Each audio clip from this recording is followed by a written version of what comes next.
Bonjour à tous, j'espère que vous allez bien. Bienvenue au collège Jean Ferrat à Salles-sur-Sanne. Aujourd'hui, nous recevons Aude Favre, journaliste et youtubeuse de la chaîne What the Fake. Elle vient animer un atelier sur les fake news. Rejoignons le CDI. Allez, suivez-nous. À votre avis, le truc principal pour essayer à regarder, la chose principale à regarder pour essayer de vérifier une information. Alors là, on va parler des vidéos sur YouTube, mais ça peut être une rumeur dans la cour de récré, ça peut être n'importe quelle personne qui vous informe entre guillemets de quelque chose. Comment un truc vraiment basique à lui demander typiquement, c'est quoi? On a parlé des fake news de plusieurs journalistes et plusieurs comptes, plusieurs actualités pour savoir si c'était des fake news, etc. On a déterminé ce qu'était un journaliste aussi, à quoi ça pouvait servir. Des comptes aussi de gens qui parlaient de ce qui se passe en ce moment. Les fake news aussi, on a des comptes de comment vérifier une fake news. Où est-ce que vous voyez les sources en général, si quelqu'un met des sources? Premier réflexe vraiment à essayer d'avoir tout le temps, c'est d'aller dans la description. Dans la description, est-ce que vous voyez la source? Il donne juste aucune source, on ne sait pas Mais quelqu'un qui donne pas la source en tout cas, moi je trouve que c'est pas ce qu'il y a de plus sérieux quoi. En tout cas dans le travail journalistique, il y a toujours des sources. Et là, comme je vois que franchement on me pose la question et en vrai de vrai, je vais faire un effort et mettre entre parenthèses que c'est faux, vrai. Bravo.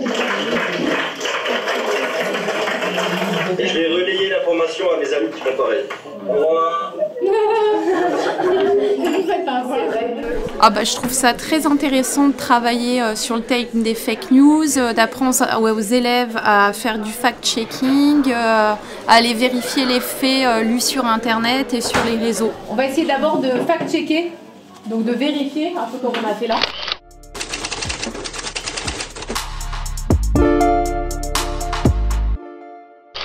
Un contenu qui parlerait de cette affaire-là que vous traitez. Donc là, ce qu'on fait, c'est qu'on essaie de trouver des contenus à fact-checker. Donc des contenus sur TikTok, etc., des vidéos qui seraient un peu nébuleux, on ne sait pas trop quoi en penser. Et on va essayer d'aller vérifier l'information. Voilà, donc là, on a plusieurs groupes, donc je passe de groupe en groupe. En fait, on a noté les gros points du début de ce qu'on a vu. Alors, il faut que vous m'expliquiez, du coup. En fait, alors, il dit que...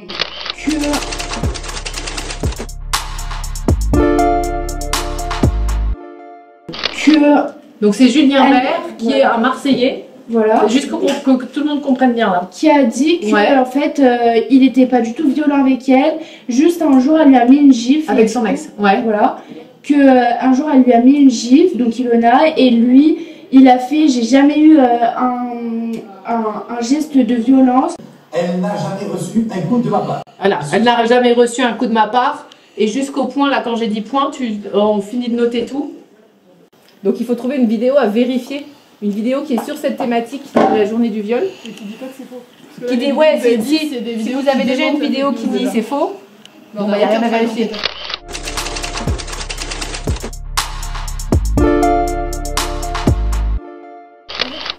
Il faut essayer de partir d'un contenu ou quelqu'un qui y croit.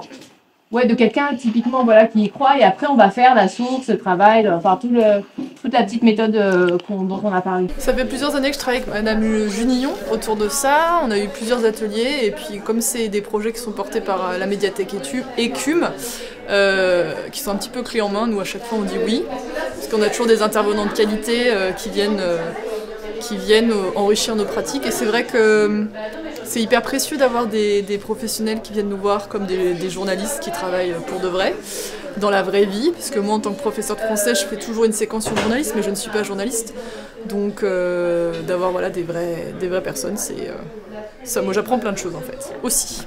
Alors Pierrick qui se connecte à l'audio, bonjour. Bonjour, est-ce que vous m'entendez? Ouais, très bien. Coucou Pierrick. Ouais, bon. Salut. Ça va bien? Bien et toi? Bon, bien oui, super. Écoute, on a une classe surmotivée là. Ils sont très intéressés par l'affaire. Donc, ils ont préparé des petites questions. Je les laisse gérer comme des pros, quoi. D'accord, ça marche. Merci beaucoup en tout cas, c'est très sympa. Comment avez-vous vérifié cette information? Alors, moi je travaille dans le sport. Donc là, vu que ça concerne un joueur de foot Donc c'est certes du sport, mais il faut savoir qu'on travaille également avec le service, je travaille également avec BFM Télé, et donc on travaille avec le service police-justice de BFM Télé. Donc nous, là-dessus, on n'a pas nécessairement tous les contacts nécessaires. Nous, on a appelé le PSG pour savoir si oui ou non ils avaient un commentaire à faire, et ils n'avaient aucun commentaire à faire. Est-ce qu'on a vraiment les messages sur Insta?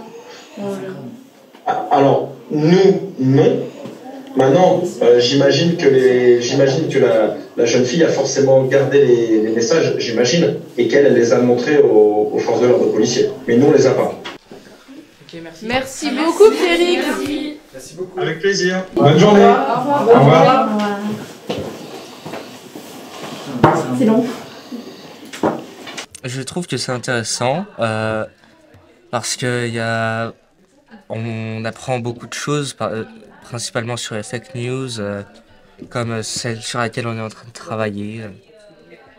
Voilà. En fait, la rumeur, c'était qu'il y avait une journée légale du viol le 24 février. 24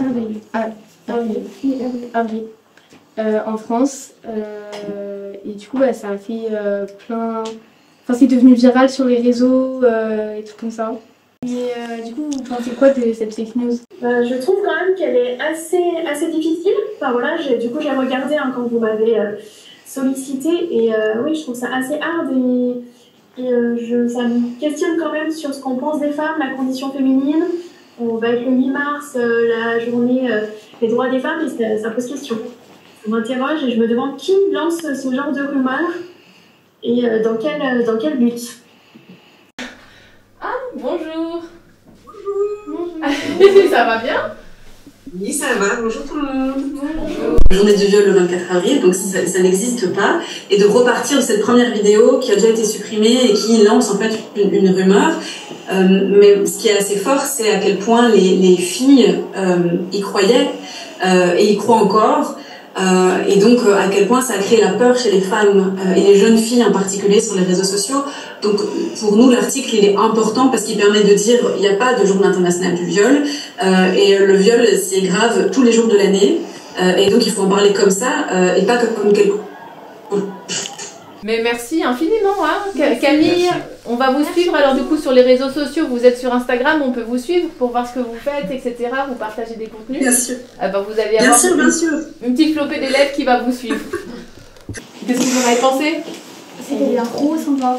Elle est sympa, hein? Oui. Ouais. Elle a vraiment pris le temps de parler et tout. Ouais. Vous avez appris des choses avec elle? Oui. Il y a quelque chose qui vous a frappé, que vous retenez de ce qu'elle vous a dit là? Puis ça a quand même touché beaucoup de personnes. Hein. Pour que des filles en parlent à leur mère et tout, c'est vraiment ça a pris beaucoup d'ampleur. En fait, c'est intéressant parce qu'on recherche des informations et des preuves qui prouvent que l'une personne sur l'autre dit vrai. Et voilà, c'est ce que j'avais à dire. Et du coup, pardon, je continue. Est-ce que c'est des choses que vous faites, vous, par exemple? Non, on vérifie pas. Hein.